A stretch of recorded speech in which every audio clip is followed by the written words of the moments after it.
Howay the lads, everyone. Lads. Welcome to a new show. And of course, it is party time, ladies and gentlemen. It is party time. Look at the attires. Everybody's dressed to impress. Look at Roy Caviani.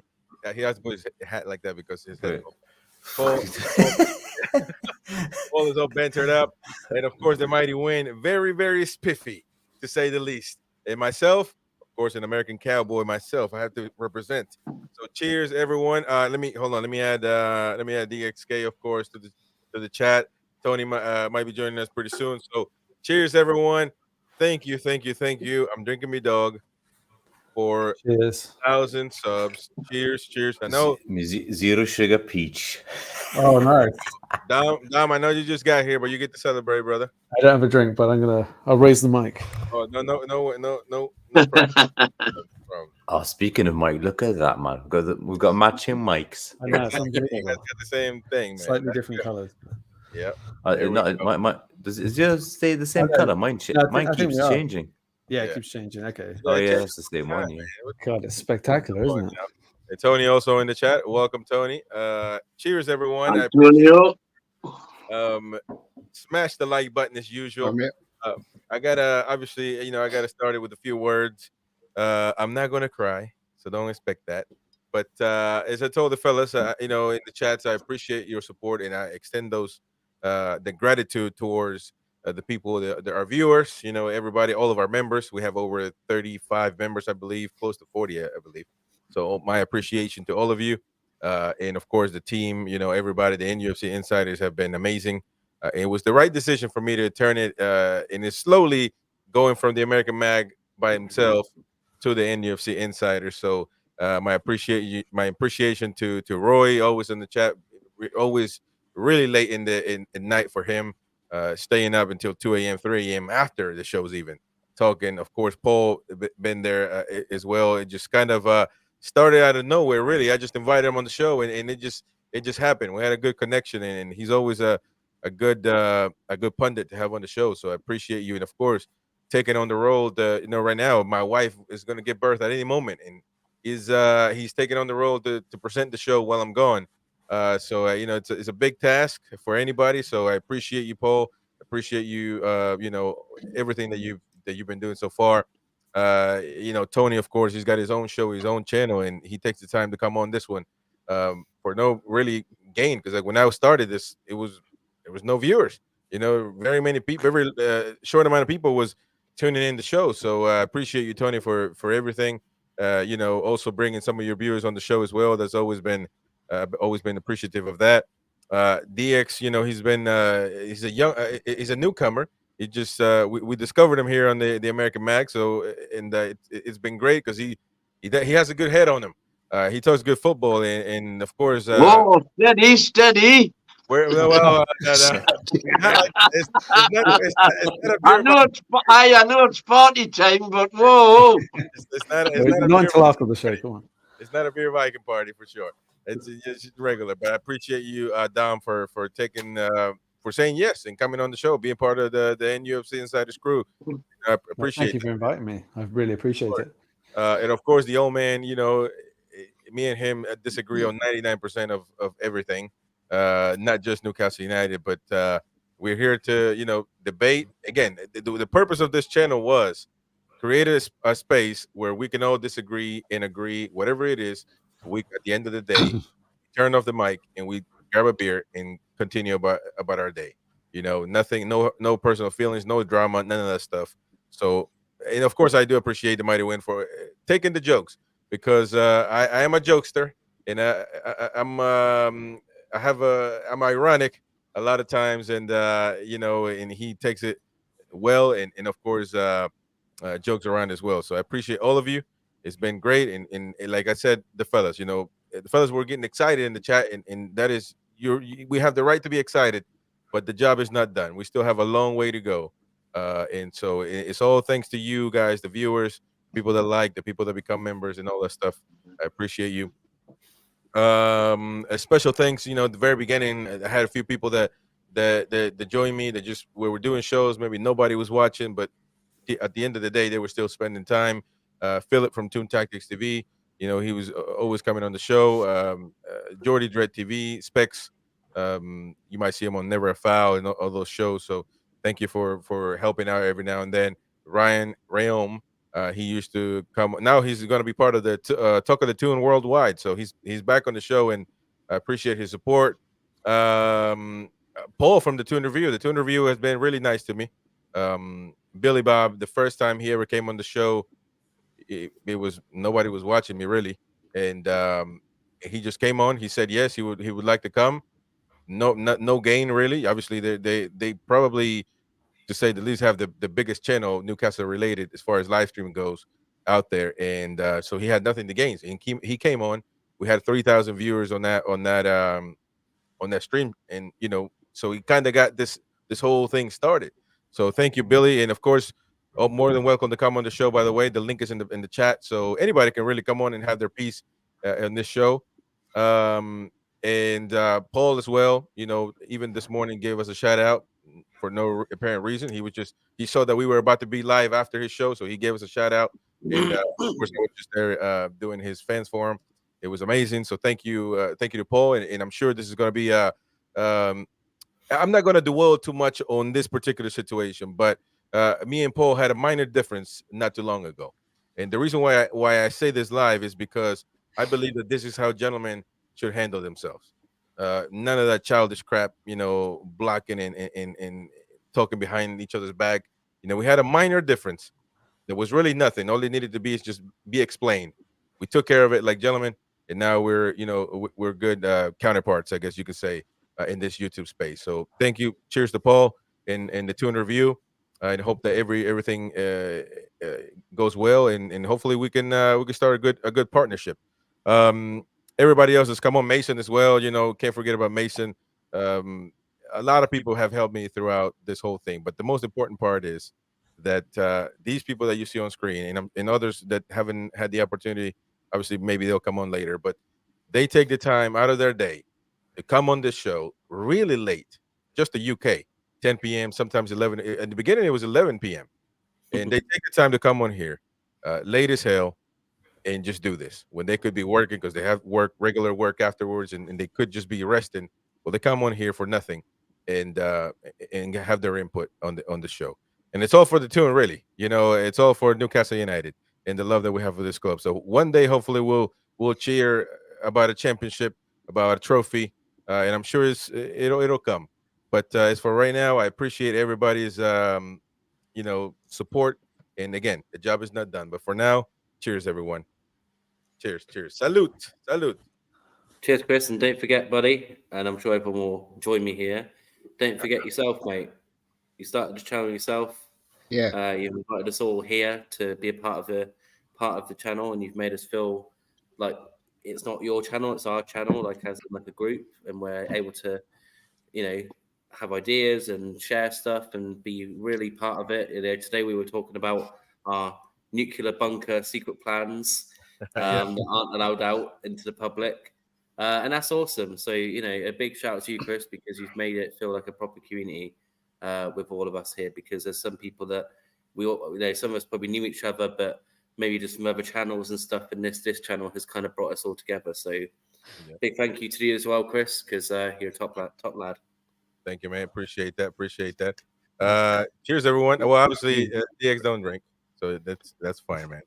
No worries about it. Mason. Chris. Yes, sir. Mason. Hello. Hi, Mason. Oh, overdressed there, Mason. That's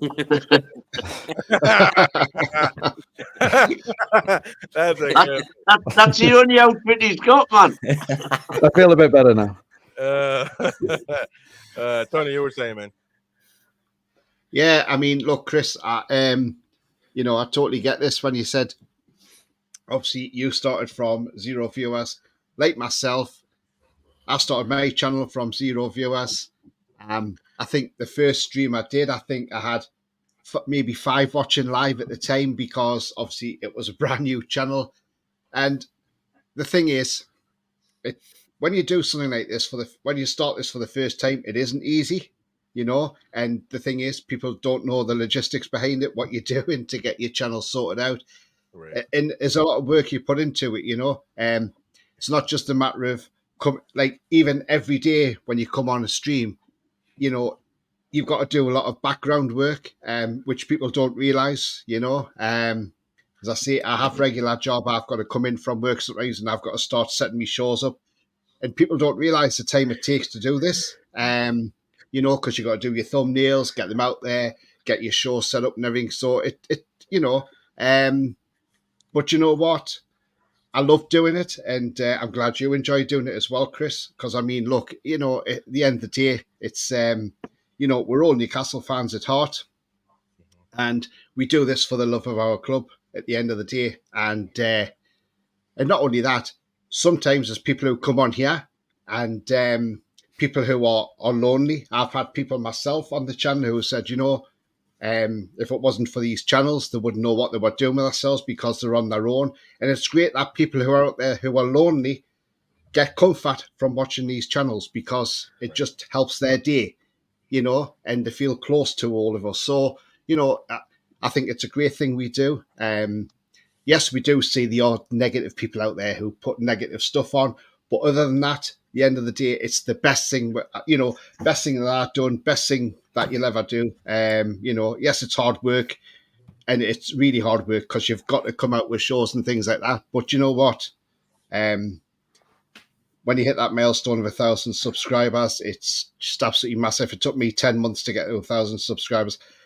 If you ask me when I start my channel, I wouldn't. If somebody said in 10 months' time you'll have 1,000 subs, I would have said no, I wouldn't. You know, so I was very surprised how quick I got there, to be honest. And you've done well to get there super quick as well, Chris. But you know, onwards and upwards, mate.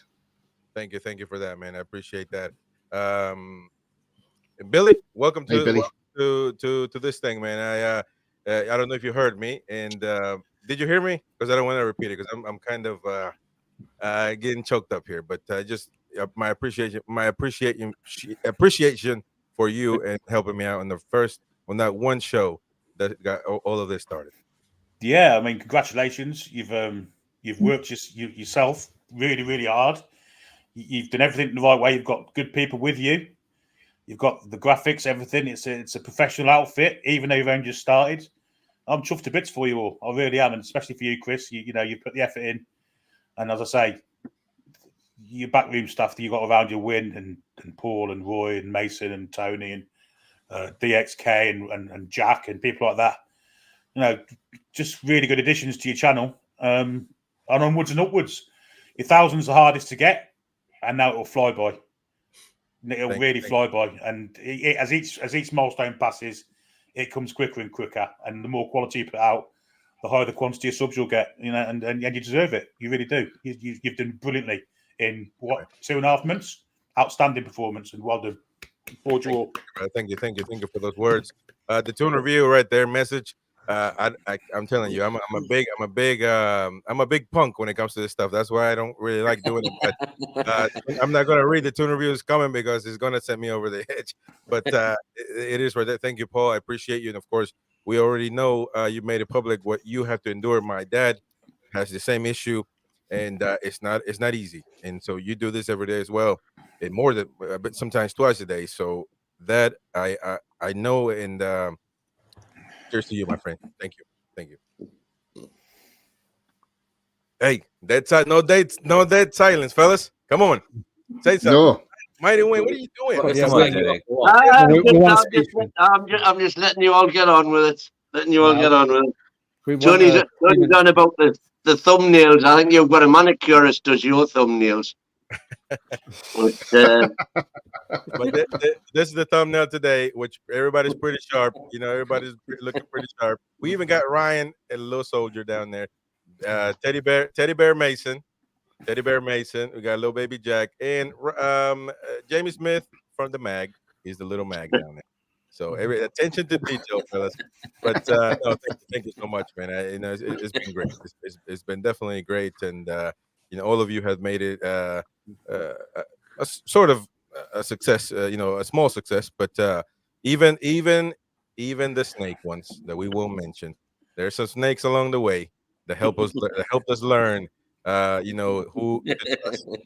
So thank you to all that, and yeah, man, and listen, we're not gonna make this an hour of me chugging beer to not cry on air. So we got to talk about the tune a little bit. But anybody else want to say anything? Congratulations, Bunny lad. Well Yeah. done. Congratulations, Chris. And thank you for giving a forum to a lot of people who haven't really done much of this before. So yeah, really appreciate everything That's you've right. done, man. Well, and actually, that gentleman right there, Paul, kind of started that. A couple of years back, started bringing all these guys to have an opinion, to have a say. Nobody really was doing it when it comes to Newcastle United. A lot of people. I've been on YouTube for a while, and a lot of people would say, "Well, nobody's going to watch a Newcastle show. You got to do a Premier League show. Talk about the Big Six. Talk about all that." Well, the Tune Review has done something that made me, in particular, push me to do this, because he proved that is wrong, and you can do this.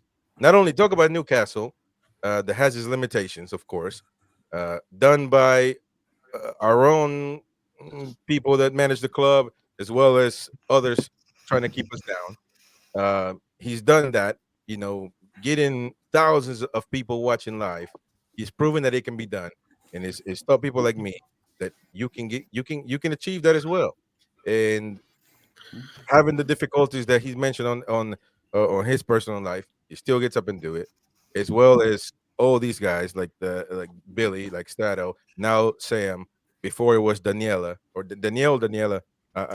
Yeah. Danielle, sorry, and many others that came through, gave them the platform, and it's proven that it can happen.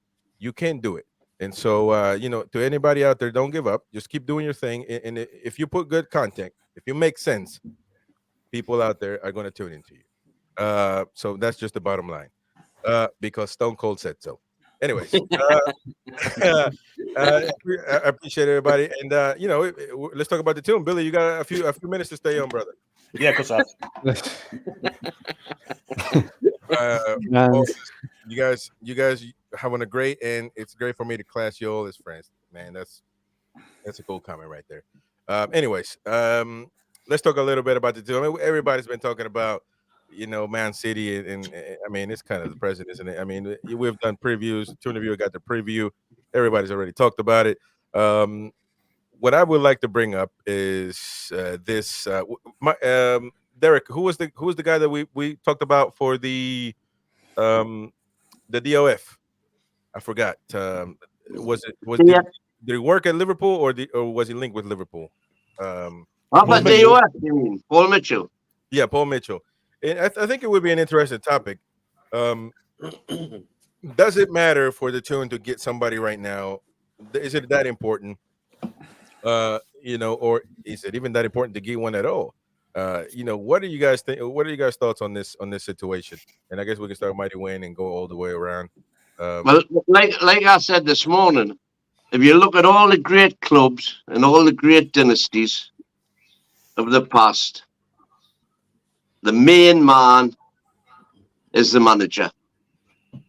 And things work best when everything is controlled by the manager. That's the only way you get long-lasting success, in my opinion. You can call him a director of football, call him what you will. But at the end of the day, the manager has got to be able to pick the players he wants, to recruit the players he wants, and if he fails, he's out on his ear. So what are you saying essentially? Because we don't. Really what I'm saying is that if ever there's the two important people in any club for me are the manager and the chairman.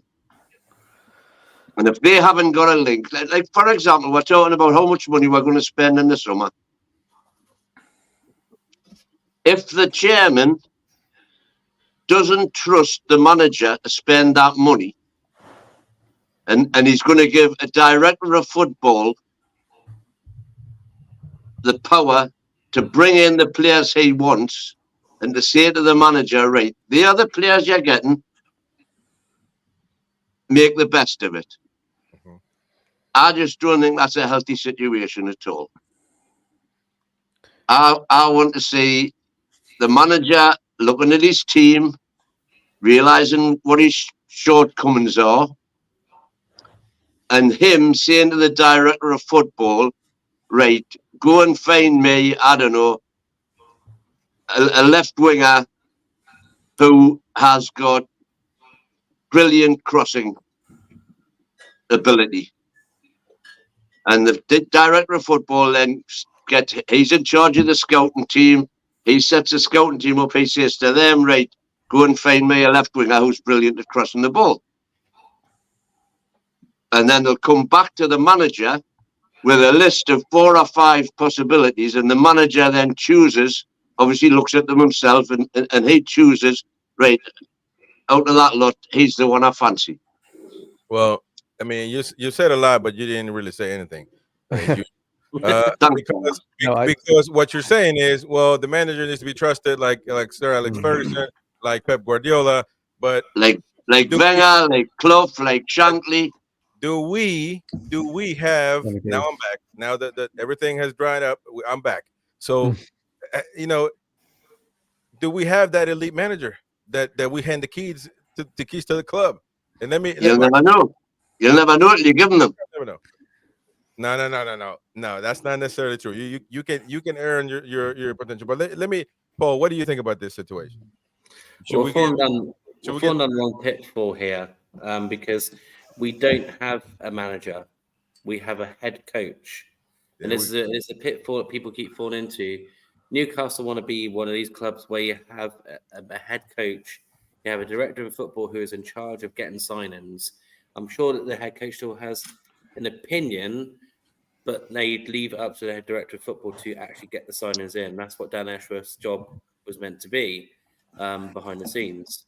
Eddie focuses literally on the team, coaching, preparing for games, and the people above him sort everything else out. It's the modern way of football. It's what a lot of big teams are doing, and it's the model that the Newcastle owners want to do. The old style of having a manager in charge of everything that's what it is. The manager we mentioned, Fergie, Wenger, these guys are in the past. It doesn't. Football clubs don't work that way anymore. So we can't. So do you think the manager should be paid more than the head coach?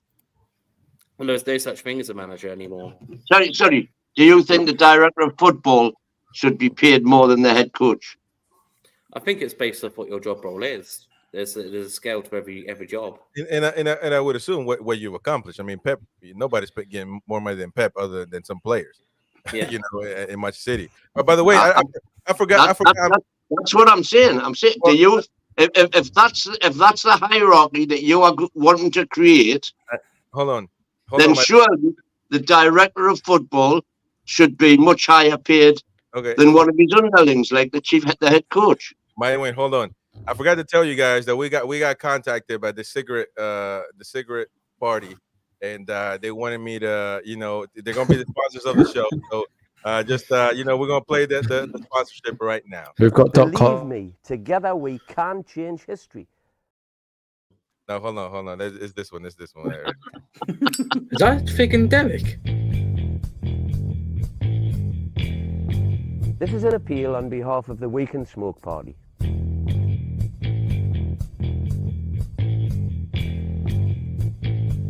Do you enjoy smoking? Do the new anti-smoking laws spoil your enjoyment of life? I believe in choice, and I want Britain's 14 million smokers to act together and unite behind the We Can Smoke Party. If we do, we can make political history and win every single seat at the next general election.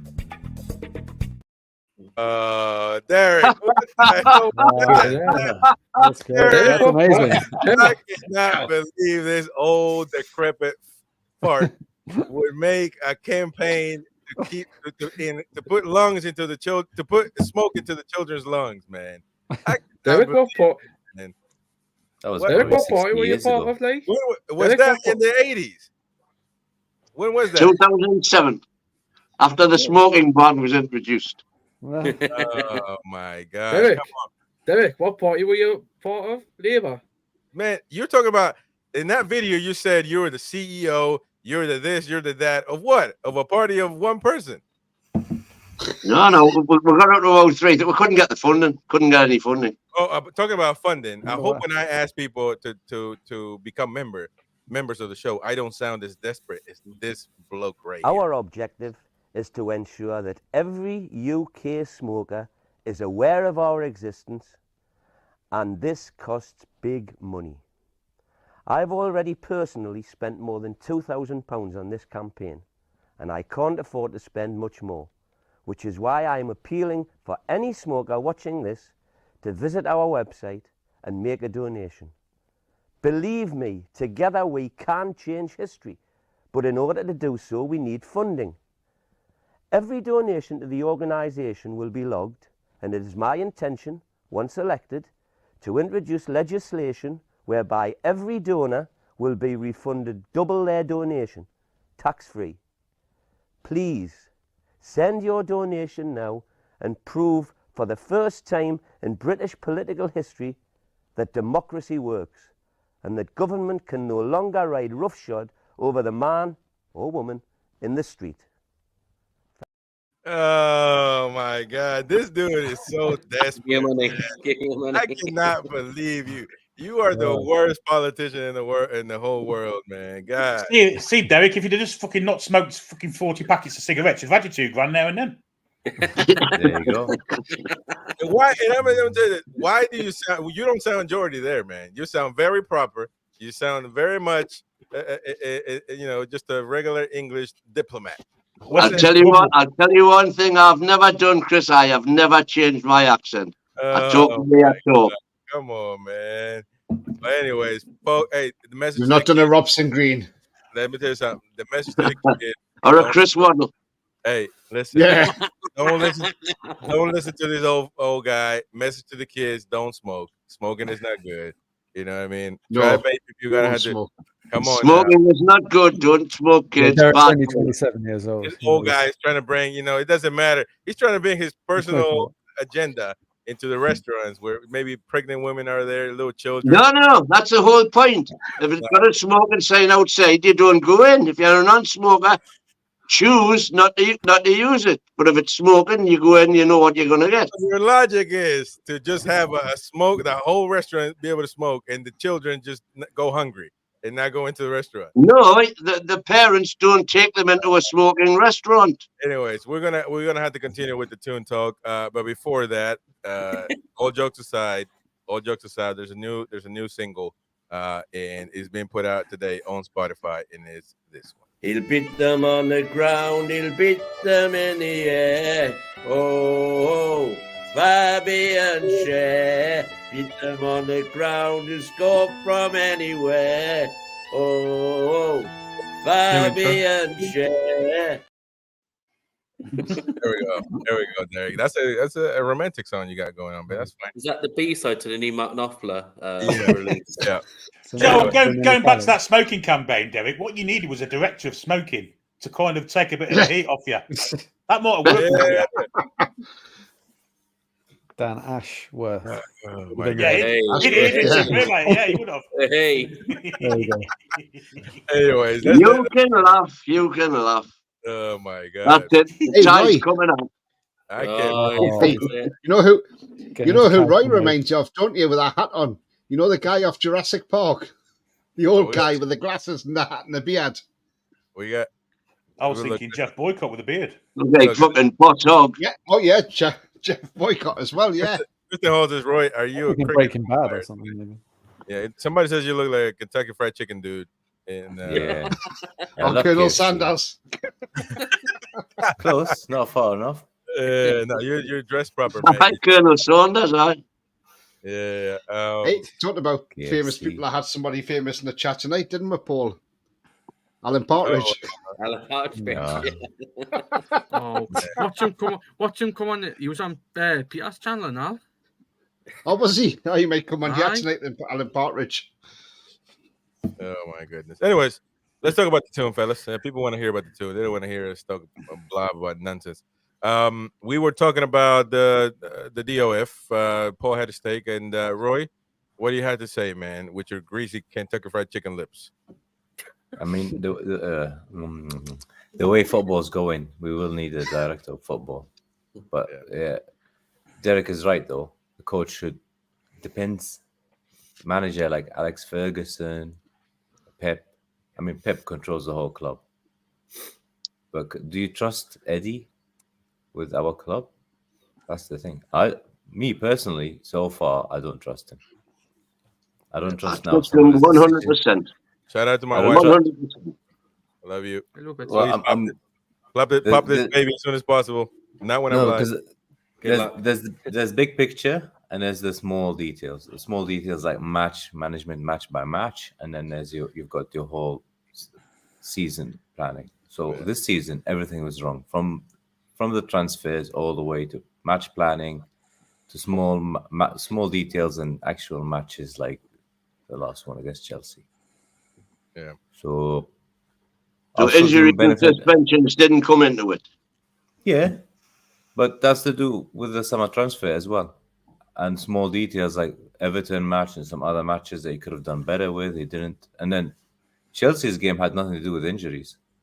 Hang on, summer transfers. The two major summer transfers we had were Tonali and Barnes. We've been without them both for the whole season. Okay. The other two with Livramento. Are you saying Livramento's not a success? He is a success so far. Hold on, time out. No, man. but that's not the type of players we needed. Livramento, what is a success to you guys? Success is a Trippier that's been around, going out, play for the English national team. Like, that's a success, man. But Livramento's still walking. You know, he hasn't even started to run yet. Relax, old man. What are you doing? You know, it's not a success. Gordon is not a success either, ladies and gentlemen. I'm sorry to tell you. He's still a young talent that's playing great, but he's still a success is somebody that's accomplished, a player that's got a background on him. Not, unfortunately, Livramento or Gordon in this scenario, in my opinion, my honest opinion. So there we go. I shut you down, old man. You lost. Billy Bob, thank you for taking the time. I know you've been on different streams, man. So I appreciate you jumping on. But what do you think as far as the DOF? Do you care for it? I mean, what are your thoughts?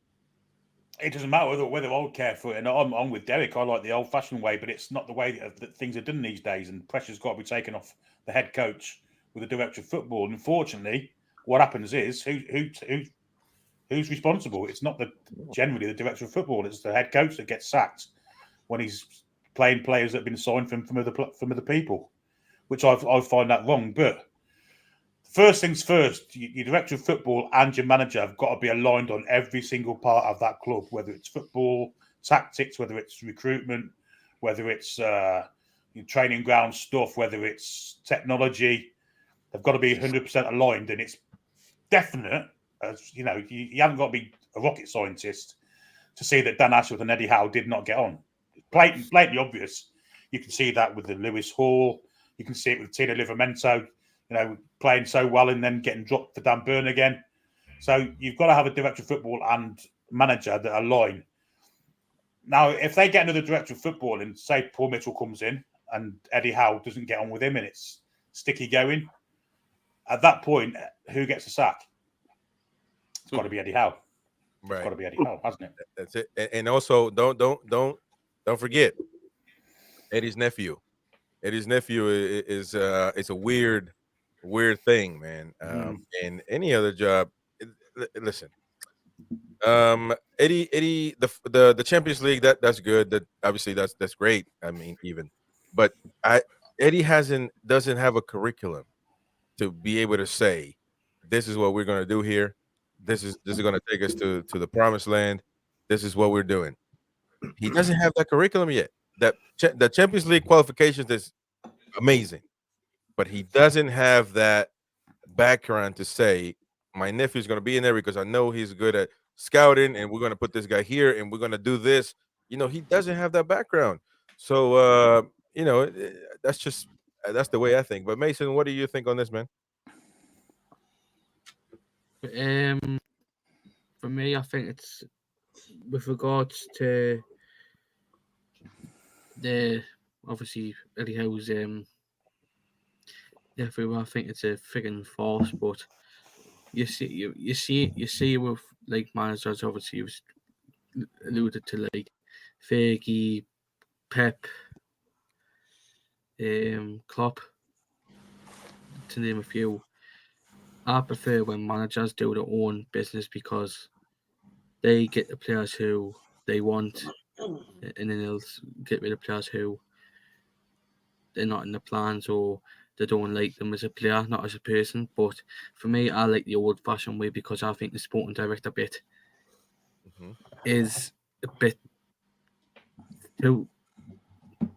two shapes in a duck's pond because you've got a manager wanting a player, a sporting director wanting, or a director of football wanting another player. Right. But the fact is as well, the sporting director or director of football has the final say, which is a bit pay off in a way. Well, and to a certain extent, they should. I mean, they should have a last word to say. Well, I mean, don't get me wrong. The manager, obviously, now when he becomes has a reputation and starts having good seasons and stays there for a while, he starts to build a reputation to and things are working. He obviously can have an input because obviously he has to have an input regardless anyway because he's the one that's going to play these guys because whoever the DOF is that brings 10 players that the manager doesn't like, then he's not going to play them or he shouldn't if it's true to himself. But Tony, what do you think about this? Is this something that we need to worry about right now or at the end of the season? What are your thoughts? I mean, as far as we know, there's obviously the Newcastle have hired a firm to to get a director of football in. I mean, look, he's done a decent job where he's been, Paul Mitchell. But if you look at his career where he has been, he hasn't stayed long at these places, and it's a bit like Dan Ashworth, and it's like, do we want to go down that line again? What if he only stays with us a couple of years and then he moves on? And you want somebody in for the long haul, don't you? Really? But look, we know he's got a good track record of getting players in. He obviously got Trippier at Spurs, didn't he? I mean, yes. I mean, I agree with Derek as well on the fact is that it should be the old style way where the manager has to say in players and things like that. But unfortunately, football's moved on, and that's the way it is now. You have a director of football who the scouts below him, they come back and report to him what players have seen, and then obviously he makes decisions, and then he'll say to the head coach, "I've got your players here. There you go. You coach them now."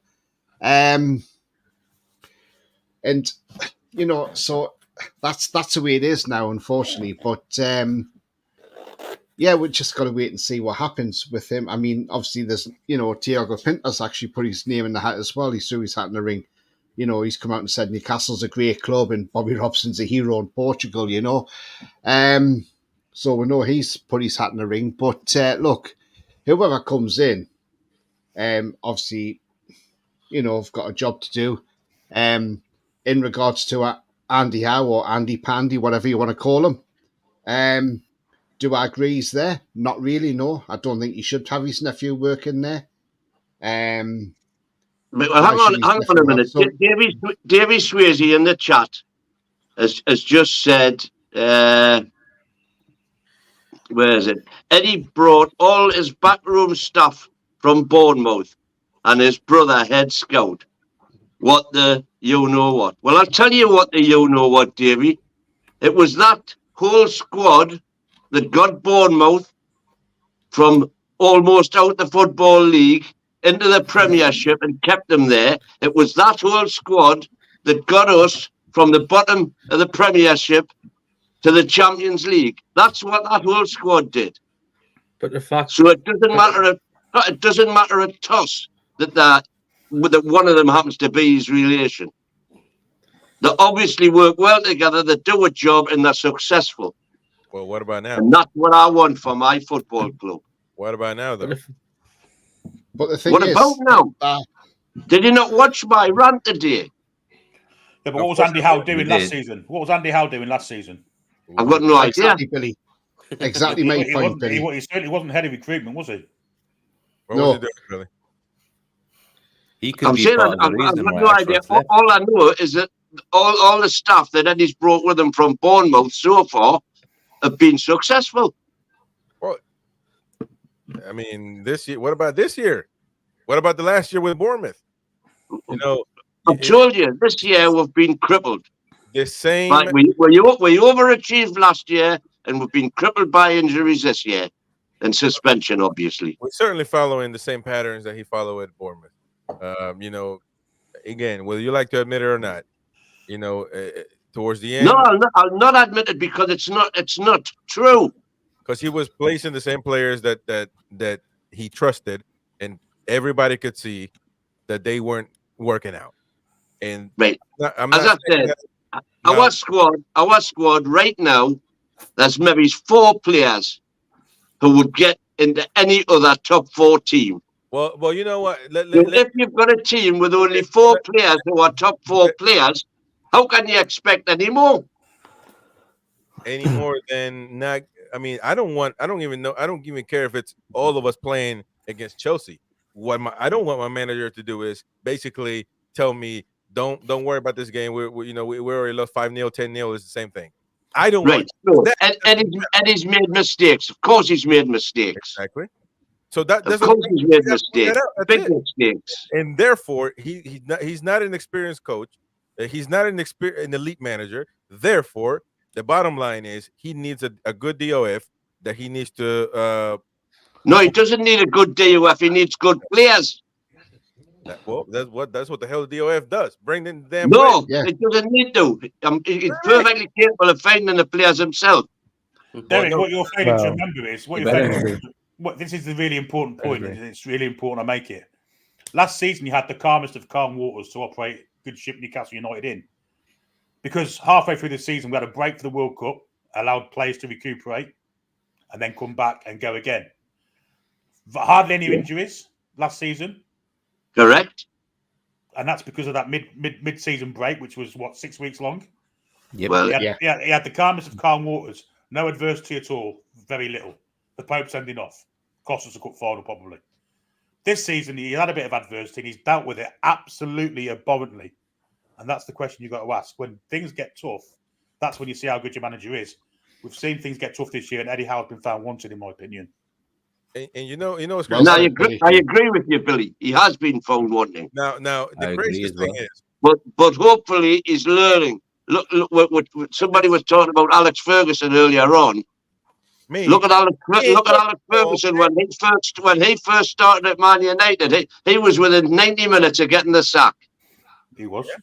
And look at him now. And what I say is that we've still got possibilities this season of finishing 6th and winning the FA Cup. And people are shouting for his head. It's bollocks. No. Hold on. But first of all, only you got to talk to us, because if you're talking to whatever knucklehead is out there saying just whatever, then you need to have a conversation with them.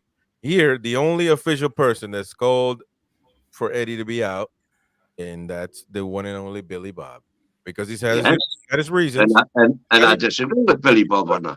I'm not far off as well. I'm not gonna put his words. I told you for the last 4 weeks I've been creeping closer and closer to the dark side, but I just haven't climbed over the wall yet. The thing is, right? Eddie Howe went around when he left Bournemouth, whether he sacked or whatever, because it said mutual consent, so we don't know. But when he left Bournemouth, he went around Europe. Sarri, Simeone, and Klopp stood on their training ground saying that he learnt a lot from these managers. If Eddie has learnt a lot, then we ain't seen a chair at Newcastle. Where's the plan B from Eddie Howe? You know, yes, the only time we've seen a change in formation was when Leon Bailey come on for Aston Villa and he went to back 5. He brought Livramento on and pushed Dan Burn to centre half just to tighten it up because Bailey was causing problems because of his pace. But other than that, We don't say plan B. We've got an injured player in Sean Longstaff who's having to have injections game after game. Yeah. And what does Eddie do the other night? He pulls off one of the better players in Almiron, who was having a good game on the left, for Anderson. Instead, he keeps Longstaff on for 96 minutes. That is bad management in my eyes. And I'm sorry if people don't like that, but that is bad management from Eddie Howe. If that player is carrying an injury, you don't give him 96 minutes. Get him off. You're preaching to the converted, Tony. I agree. No, he was wrong. No, he made bad decisions. Has been for a few weeks now. Derek, hold on, man. Let's give him a full squad of players, decent players, and see what he can do with them. And I'll put my house on the fact that he'll make a success of it. Derek, do you want to know the reason why I'm actually Eddie Howe out? And I'll tell you the reason right now. I mean, I wanted him to do well. I really did. I still do, in actual fact. And you get blinded to the things that he does wrong week in, week out. But then when Monday night, when he pulled Bruno Guimaraes off after 80 minutes, when we still had a chance of getting a point, and waved the white flag and surrendered that game, that was me. That's unacceptable for me. Because he's crossed the line. He's crossed the line for me. Yeah. And then you look at the things he does. People are saying about plan B. I'd like him to have a fucking plan A. He doesn't seem to have one away from home. And not only I'm that, with you, Billy, on this as well. By the way, Billy, I'm with you on this as well. To be honest with you, I think, if I'm honest, and I'm going to say this now on live stream, so if anybody wants to shoot me down, they can do.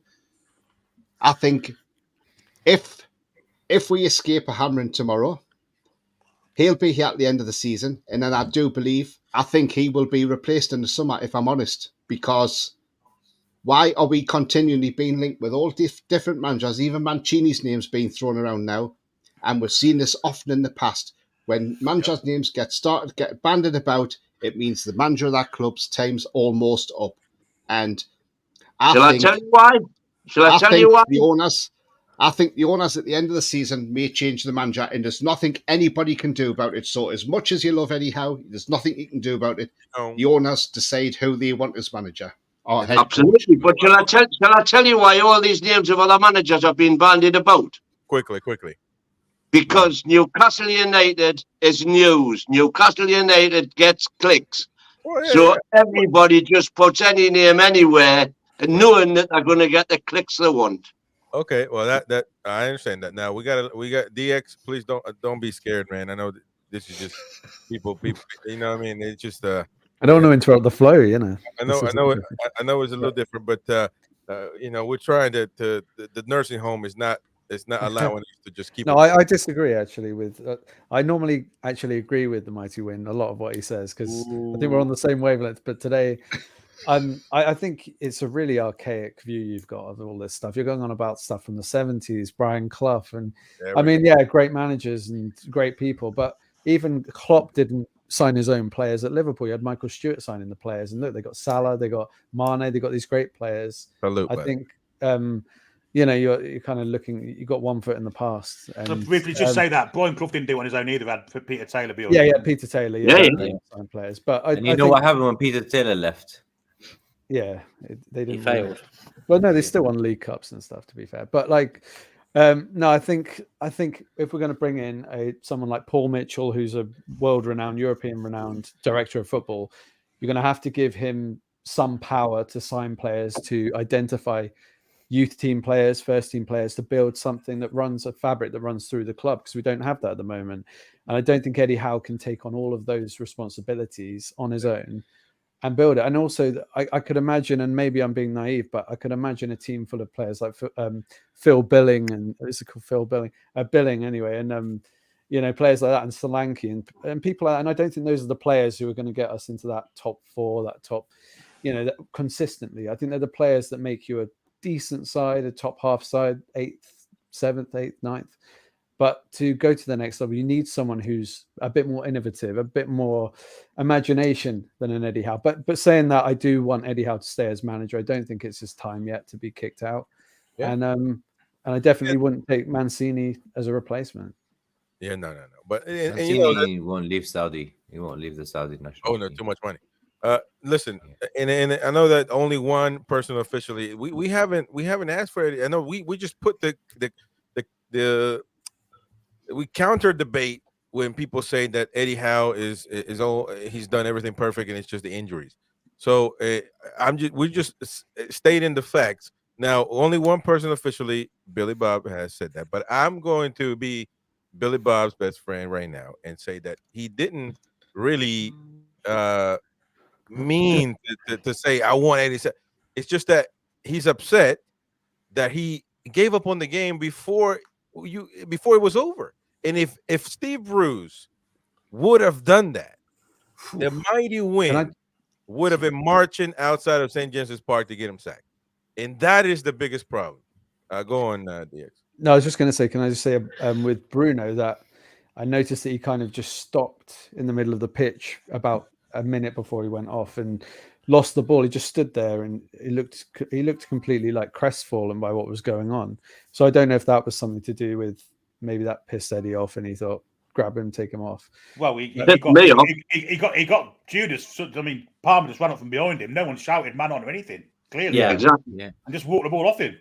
But it was very strange. Like you don't normally see him just come to a stop. He's normally a whirling dervish or whatever they call it. Like he's just moving all the time. And well, this is it. He must have thought, "What the? Is anyone here with me?" But at the end of the day, you've still got to keep him on. Exactly. You've still got to keep him on. You've still got to keep him on. players did that in the game. Those sharp. And one thing that hasn't come up already, and I think Roy's brought us up a few times in the past when we talked about it, that Eddie has had a full squad. Okay, Tonali was on the pitch, Joe Linton was on the pitch, Bruno was on the pitch, and Brighton walked us off the pitch that day. We were awful in that game. And Tonali started that game, Joe Linton started that game, Bruno Guimaraes started that game, Nick Pope started that game.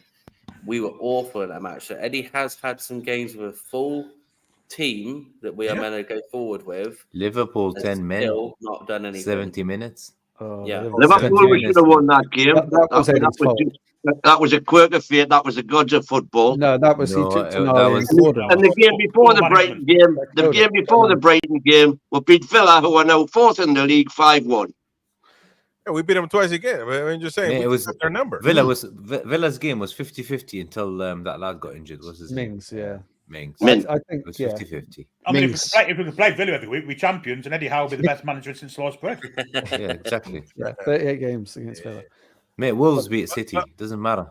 Yeah. Anybody can be, when we play Luton, this is my thing. When we play Luton, people are like, well, Luton is a tough, they make it tough for anybody out there. Yeah, make it tough. But City won, Arsenal won, Liverpool tied at the end of the game. They didn't lose points, really. So they made it tough, but they still got the job done. Luton to me is the same as Arsenal away, Chelsea away. They wanted it more than us, and that's not something you want to see. Yeah, that's exactly that's it. The fact that we would be the happy clappers and the bandwagon fans, the takeover fans, would be kumbaya and holding hands right now if we gave everything and we lost. But we didn't. We gave up before the match was over, and that's the bottom line. And and that is the problem, the part that I have a problem with. Now, everybody's had their say in the DOF. Now let's talk about the biggest elephant in the room. And I'm a very large guy, so I but there's a and competition you want. I put the shirt on. It didn't fit me. I'm doing a diet. It fits me a bit now, but 2 weeks ago it wasn't. It was a little tight. But the fact of the matter is, Longstaff. Oh God. He doesn't. Obviously, he doesn't. Everybody's going to agree here that he's not playing well. He's not just not playing well. He's not there. Give me somebody a reason why Eddie would still put a trust in him. And by the way, before I let you guys have it, I think that Eddie today came on the press conference and wanted to protect Longstaff by saying that he's hurt, so he's playing for the shirt. But to me, it just makes him look like a bigger fool. Eddie looks like a bigger fool to me, because if he's hurt, you're going to tell me, what the hell is this? Are we talking about Diego Maradona and Messi fused together? That you're doing everything possible, injecting his ankle to put him on the pitch. Why is he playing? He's the worst midfielder in the club right now. So why? Probably in the league. I've got a slight theory on it. I wonder if it's because Bruno's ban has been lingering, and he's been worried that if he loses Longstaff and Bruno, with the numbers already depleted by Tonali and Joe Linton, that he might have thought that we just wouldn't have any options in the middle. So he wanted to wait till that ban threat was out of the way and then let him get. This is just a theory. I don't know. This is what I'm thinking. It's good thinking. Yeah, it's good thinking. That's good thinking. But you're gonna have that theory all season until he gets suspended. Because how can you just say, well, we're gonna because you'll never. I mean, if you use that type of thinking, if he never gets suspended, then Longstaff will play all season. And he, so at some point, I said it on the tune review earlier. At some point, you just gotta say, man, listen, fuck it. Let it be what it'll be. I'm going to put my best 11 out there because if I lose against City, it's done, which more than likely will happen anyway. But regardless, why? I mean, why is he still playing? Anybody, mighty win. You want 11 Geordies. So come on, man, explain yourself. Why? I don't want 11 Geordies unless 11 Geordies are the best 11 players in the country, which that are patently none at the minute. And I've never wanted Sean Longstaff in. I don't pick the team. He's the only great Geordie. No. Yeah. Well, that's all you got to say, man. Damn. Billy, what? I mean, Roy, help me out, man. Because I'm a Longstaff fan, and I was the first one to say he's playing injured. I was the first one to say. I said it weeks ago. Weeks and weeks ago, he's playing injured. No doubt about it. Because every time the ball went near his foot or he fell, he was screaming on the floor.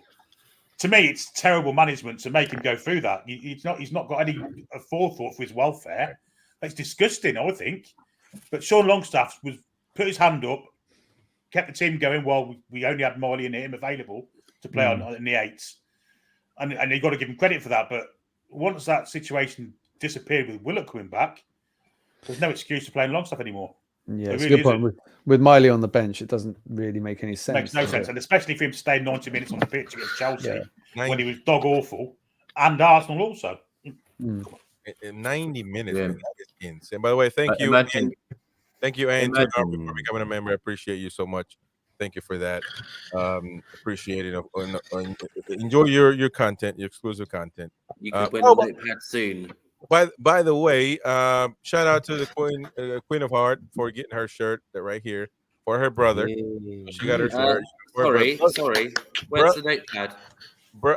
And the note. She also sent a picture of the notepad, which, by the way, thank you to my friends Billy Stato as well and Paul, because there was a little numpty in the chat on their show a couple of weeks back. Because obviously, I think they believe they're going to give away a signed ball, Alan Shearer ball or something like that. Is that right, Billy? So obviously that's very valuable. And then the week after, we've got a Sunderland ball, which is signed by the entire crowd. Well, this numpty was like, you got to up your game, Paul. The American mag is giving the notepad. Shut the hell up, man. Hang on. Right. Now then, the professor. Brighton. What was the key thing about the Brighton game? I've just refreshed my memory now, looking at the lineups. No Botman. No Botman. Exactly. No Botman. I'm going to mute you right now. You're muted. Interrupt the Queen of Hearts moment right now. She's getting acknowledged for being a member, getting her shirt, and that's for her brother, by the way, going to the Philippines. And you, old decrepit fart, are going to interrupt the Queen of Hearts moment. You have no shame telling the kids it's going telling the kids it's going to be okay to smoke cigarettes. Well, you have. I beg your pardon, Queenie. I just happened to come up with the lineup at the same time. Congratulations, my darling. I hope he enjoys his shirt in the Philippines. Well done, Mary, and well done, Paul. Yeah. But that was the key difference. We went the whole of the previous season with the best defence in the country, with Shaw Botman, Trippier, Byrne, and the Brighton game was the first game they played without Botman. That is quite right. But Dan Byrne had an abomination at centre half in that game. They dominated the game, didn't they? What you just said is more boring than the old guy falling asleep. They also walked right through midfield, which Tonali was a part of. Hey, old man, explain yourself. What was going on with these shorts, man? I want to know what these shorts are about. You wear shorts. You're smuggling grapes. That's Benidorm, that. What's going on there, man? That boy's fat on the table.